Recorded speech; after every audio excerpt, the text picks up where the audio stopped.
देखो, एक मैं साफ करना चाहता हूं कि अदानी का जो धारावी का टेंडर है वो उस वक्त कैंसिल मेरे कार्यकाल में हुआ था जरूर, क्योंकि उनका इन्वेस्टर कौन है वो सामने नहीं आ रहा था। कोई दुबई की कंपनी, पता नहीं, वो सामने नहीं आ रही थी, तो वो टेंडर कैंसिल जरूर किया गया था। वो कोर्ट में गए थे, टेंडर निकाला गया। आप डेट देखो, हमारी सरकार जाने के बाद, जुलाई के इतना बाद, ही नहीं, जुलाई 2022 के बाद। हाँ, इतना ही नहीं, टेंडर के बाहर अगर ये सारी जो बातें हैं वो टेंडर में क्यों नहीं डाली थी और देने की जरूरत क्या है? धारावी लगभग 500 एकड़ की है, उसमें आज पता नहीं, शायद 4-4.5 लाख लोग रहते होंगे।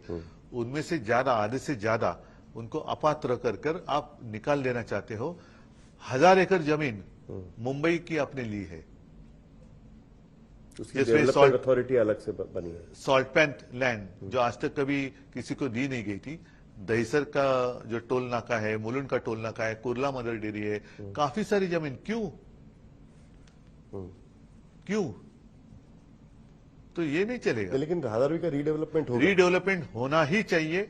हम आने के बाद अदानी को दिया हुआ जो प्रोजेक्ट है हम कैंसिल करेंगे, और धारावी के लोगों को जहां पर वो रह रहे हैं उसी इलाके में उनके हर घर में एक व्यवसाय है, उस व्यवसाय के साथ उनको रहने के लिए हम घर दे देंगे। इंटरेस्टिंग बात यही है ना कि आज अजित पवार ने कहा कि उनकी जब बीजेपी के साथ बातचीत चल रही थी, उनका ये कहना है कि बीजेपी के साथ बातचीत चल रही थी तब अडानी बीच में थे। मतलब एक तरीके से क्या कहते हैं कि बीजेपी और एनसीपी साथ में आए, उसकी कोशिश कर रहे थे। मैं तो यही तो उस वक्त आपको याद होगा, शायद आप थे या नहीं थे, वो मोर्चा निकाला था हमने। आपने जो धारावी, और मैंने क्या कहा था कि मेरी सरकार गिराने के लिए पैसा किसने दिया था।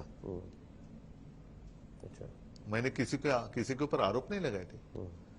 बट पवार साहब मानेंगे अगर ये धारावी प्रोजेक्ट? पता नहीं क्या, नहीं, हमने तो कह दिया मुंबई के हित के लिए मैं जो हूं वो हूं। और अब जहां भी मैं जाता हूं, लोगों के मन में एक डर है, खासकर काश्तकारों के मन में भी। जिस ढंग से या जिस तरीके से पूरी मुंबई अदानी को देना चाहते हैं, कल जाकर वो जो कहते हैं ना 7/12, उसके ऊपर अदानी का नाम आ गया तो क्या करेंगे? लैंड रिकॉर्ड्स, मतलब लैंड रिकॉर्ड, उसके ऊपर अदानी का नाम आ गया तो क्या करेंगे? आ सकता है। चंद्रपुर की स्कूल दे दी उनको। मैं कोल्हापुर में गया था तो मेरे जो प्रत्याशी है उन्होंने कहा यहाँ का पानी अदानी को बेच दिया। पूरा पोर्ट उनके पास है, एयरपोर्ट उनके पास है, एयरपोर्ट अथॉरिटी की जमीन उनके पास है, इलेक्ट्रिसिटी ये सारी है वो उनके पास है, तो सब भूमि गोपाल की।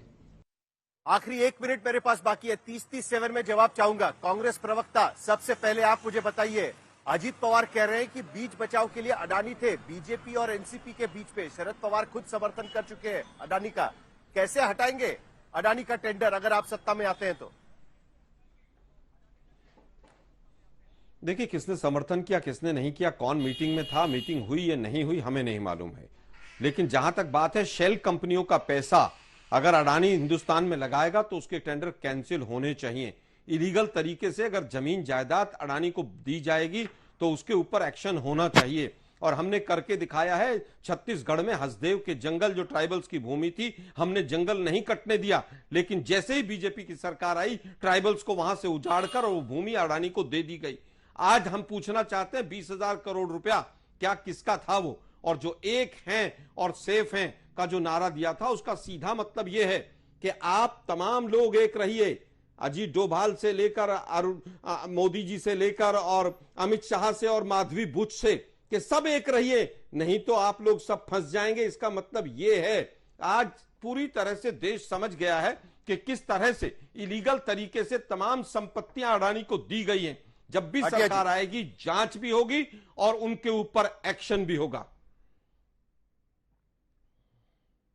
जांच होगी गौरव भाटिया जी, जो टेंडर दिया गया है। उद्धव ठाकरे भी कह रहे हैं, कांग्रेस भी कह रही है, और अजित। हाँ,